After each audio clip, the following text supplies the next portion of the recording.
In response to one of my videos about William Lane Craig not being open to evidence, a few people cited this clip. I can't find it, but hopefully somebody can so I can link to it, in which Craig says that if Jesus' bones were found, that would falsify Christianity. And some folks say, see, Craig is open to be convinced. You just need to show him the bones of Jesus. This does not at all mean that Craig is open to be convinced. He admits that if Jesus' bones were found, it would logically follow that Christianity is false, and that it would be rational to not believe in Christianity, but this tells us absolutely nothing about whether you could ever actually convince him that Jesus' bones were in fact found. There is an anecdote circulating the internet in which a guy named Mark Smith asked Craig if he were put in a time machine and taken back to the first Easter morning, and they waited the whole morning for the resurrection and nothing happened, if that would be enough to show him that the resurrection didn't happen. According to Smith, Craig replied that he would still believe that the resurrection happened and that some trick had been played on him. Craig's defenders dismissed this since it's an anecdote and Craig isn't on the record anywhere as having said it, but let's look at Craig's own words. Craig has said,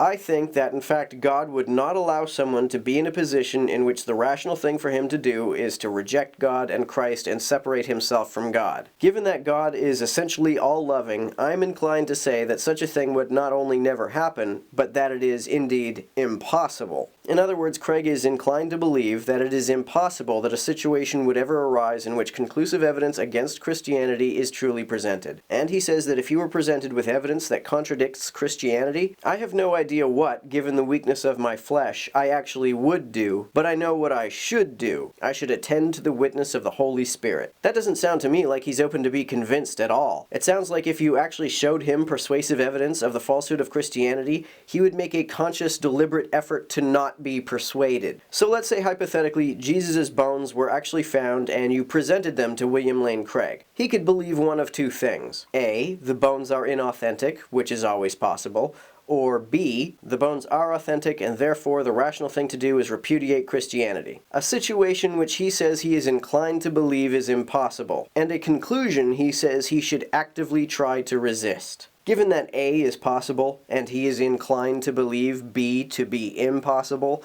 what makes you think you could ever actually convince him to believe B over A? In what alternate dimension does this sound like a person who is open to be convinced?